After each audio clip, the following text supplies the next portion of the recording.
تستش کنیم.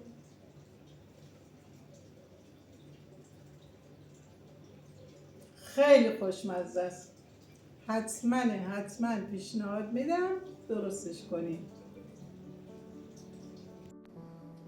سلام به دوستان گلم، امیدوارم خوب و خوش و سلامت باشید. به یکی دیگه از ویدیوهای من خوش اومدین. امشبم میخوام غذای خیلی راحت و خوشمزه درست کنم که گفتم با شما به اشتراک بذارم. گراتن مرغ، خیلی هم موادش در دسترسه و راحته. حالا بریم برای موادش.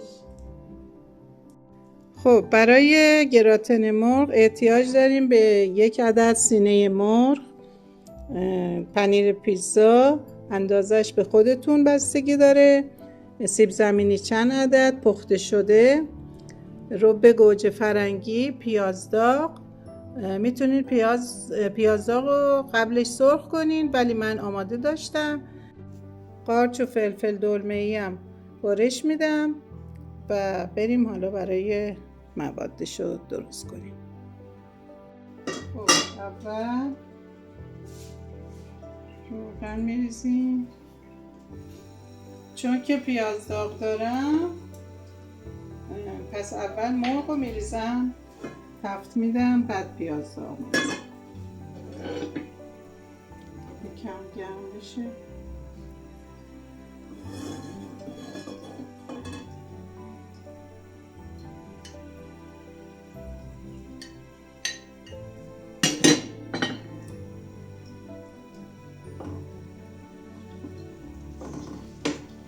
یکم تفت که خورد پیاز داغ رو اضافه میکنم. خب قارچم خورد میکنم، بعد به مرغمون که تفت خورد اضافه میکنم. فلفل دلمه‌ای هم خورد میکنم میریزم. پیاز داغ و رب گوجه فرنگی با 1 استکان آب میریزم با زردچوبه و نمک و آبیشم. زردچوبه هم اضافه میکنم.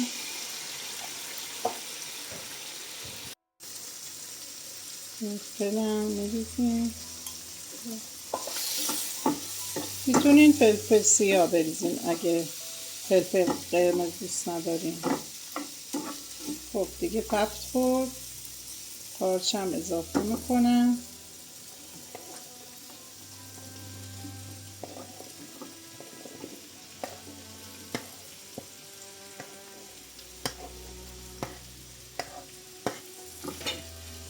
شعله‌اش زیاد میکنم که آب نندازه قارچ.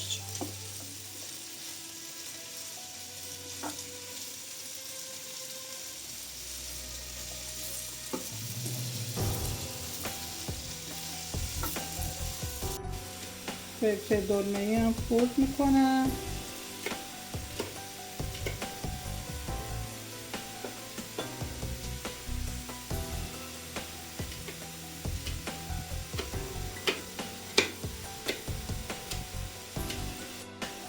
نمک هم اضافه کنم.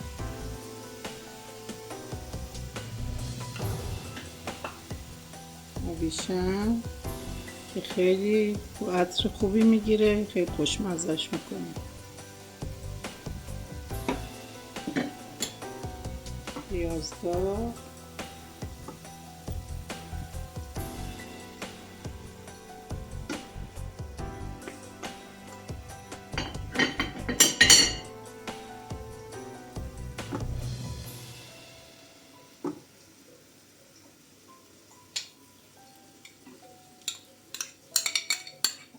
اینم رب گوجه اندازه 1 استکانم آب میریزم که با هم دیگه یکم بپزه، به خورده هم بره مواد. تا بعد سیب زمینی هم پوست میگیرم با گوشتکوب برقی یا گوشتکوب معمولی میتونین خوردش کنین. حالا بعد میگم برای چیه. هم با هر وسیله گوشتکوب یا گوشتکوب برقی له میکنیم.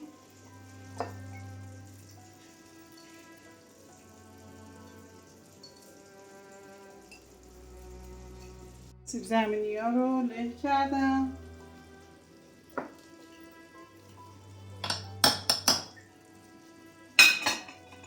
حالا شیر بهش اضافه میکنم.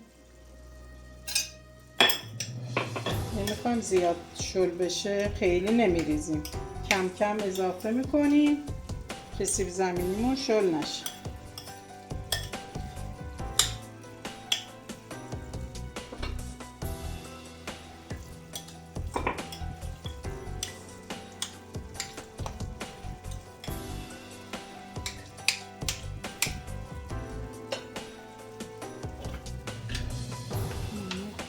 اضافه میکنم.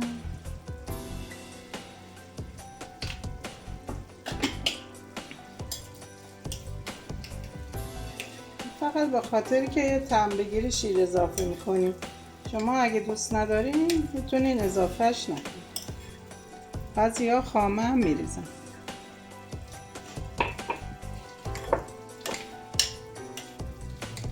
حالا یکم فلفل سیاه هم میریزم.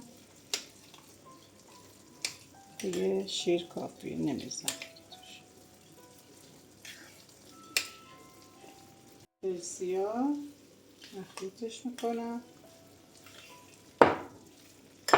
دیگه اینجا هم که آبش داره تموم میشه، یکم میذارم از داغی بیفته، بعد برای بقیه کار. اینم کفش روغن ریختم. کفش رو کامل چرب میکنیم که موادمون بهش نچسبه.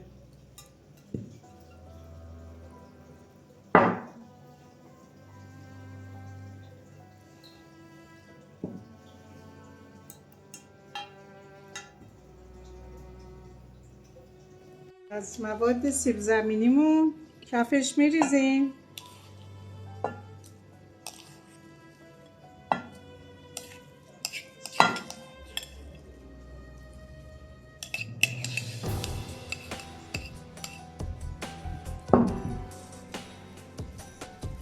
روش رو صاف میکنیم که مواد بعدی بیاد روش قشنگ به طور مساوی یک جا پهن میشه.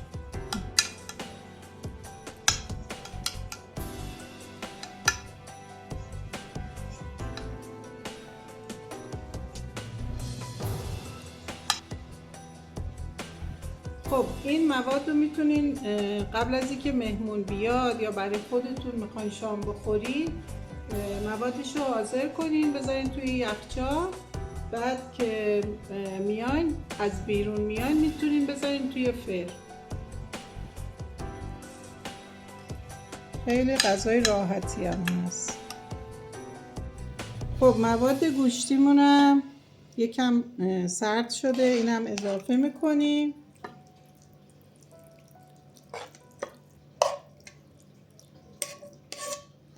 خیلی خوشمزه است، یعنی الان گوشت پیچیده.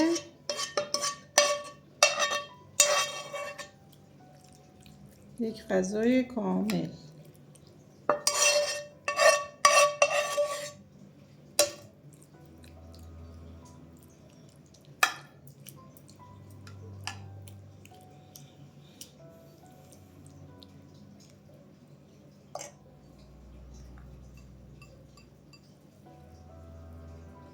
من دستمو شستم.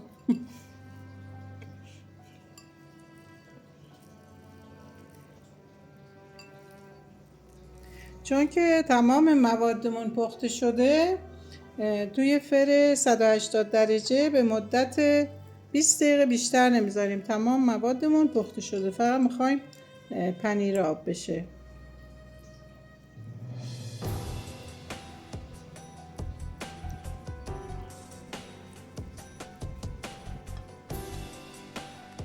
خب اینم از گراتن مرغ خوشمزمون.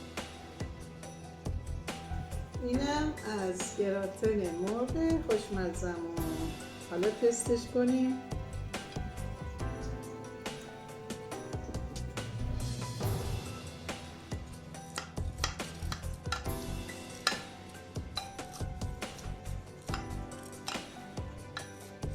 توش که خیلی خوبه. حالا یه تیکم برمیدارم.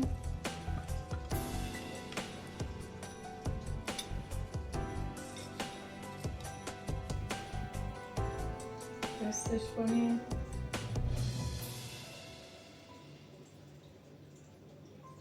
خیلی خوشمزه است.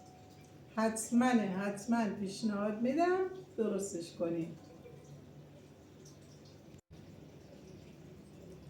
تا آموزش بعدی، خداحافظ.